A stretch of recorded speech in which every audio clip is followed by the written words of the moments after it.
ჩვენ გვერთვება არტისტი თეზი გაბუნია, კომუნიკატორის მაყურებელი, მას იცნობს უკვე პროექტით, რომელსაც ერქვა შეყავი თავი გალერეაში, ის ჩვენი სტუმარი იყო. გამარჯობა თეზი. გამარჯობა თეზი. გესმის თუ არა ჩვენი? დიახ.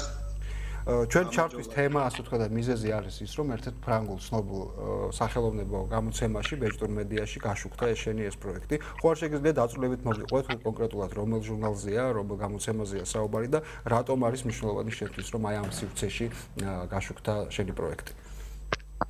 მადლობთ შეკითხვისთვის. მირჩევნია მოკლედ მოვყვე თუ საიდან დაიწყო ეს, საიდან მოვედით, ასე ვთქვათ, ფრანგულ ჟურნალამდე.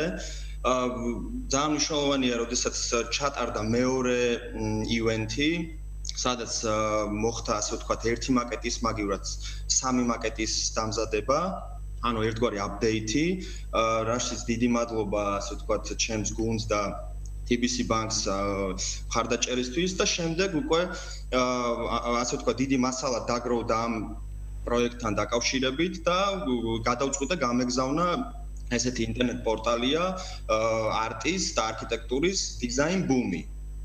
შემდეგ, როდესაც გაუგზავნე, მათ 24 საათში მოახდინეს ატვირთვა და ძალიან ასე ვთქვათ, შეიძლება ითქვას, რომ ერთ-ერთი პრესტიჟული ინტერნეტ პორტალია სოფლიოში და მის შემდეგ უკვე საუკეთესო კვირეულში გავიდა ეს პროექტი და ამის მერე უკვე მოხდა სხვადასხვა მედიების გაშუქება, მიკავშირდებოდნენ მეილზე, ასევე თვითონ აზიარებდნენ სხვადასხვა ქვეყნების, თითქმის შეიძლება ითქვას, ყველა ენაზე ითარგმნა ეს პროექტი.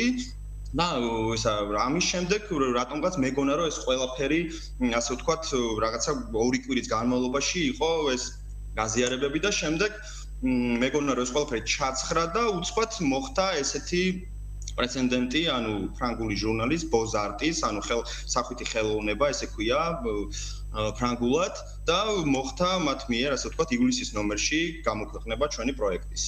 ან მოწვევა მსგავსი პროექტი, რომ განგეხორციელებინა უკვე უცხოეთში ხომ არ ყოფილა? იცით რა არის, ანუ მსგავსი, ვთქვათ, ესე ოფიციალურად არ ყოფილა, მაგრამ იყო მოთხოვნები, ვთქვათ, ჩვეულებრივი ადამიანების მიმართ, სულ წერდნენ, ვთქვათ, აი, ჩამოიტანეთ, ვთქვათ, რაღაც ამერიკაში, იაპონიაში, ანუ მსგავსი შეთავაზებები იყო, ну, რა თქმა უნდა, რაღაც ხარჯებთან არის დაკავშირებული და ესე ვერ ხერხდება, მაგრამ ну, ჩვენ რაღაცა გეგმები გვაქვს, ანუ შემიძლია ვთქვა, სექტემბერში ავსტრიაში მოხდება ამის გამოფენა Art Fair-ზე, ირინა პოპიაშვილის კურატორობით, რომელიც ყოველ წელიწადს ტარდება ავსტრიაში, იქნება სხვადასხვა ქვეყნის პავილიონები წარმოდგენილი და ერთ-ერთი პავილიონი, ანუ ქართული იქნება ჩვენი და იქნება ამ პროექტით წარდგენილი. საკმაოდ ორიგინალური და ძალიან კარგი პროექტი, თანამედროვე პროექტით. ეს ძალიან სასიხარულოა. დიდი მადლობა თეზი ჩართვისთვის და წარმატებებს გისურვებთ, რა თქმა უნდა. ჩვენ საუბრობდით პროექტზე, რომელსაც ქვია შეყავი თავი გალერეაში და იმედია უცხოელები შეყოფენ თავს. შენ თუ შეგიყავი? მე არ ყოფილვარ. მე ვიყავი და ძალიან საინტერესოა. უმასპინძლე თეზის და ძალიან საუბრეთ ამ პროექტის შესახებ, ასე ვერ მოახერხე, მე მაპატიე.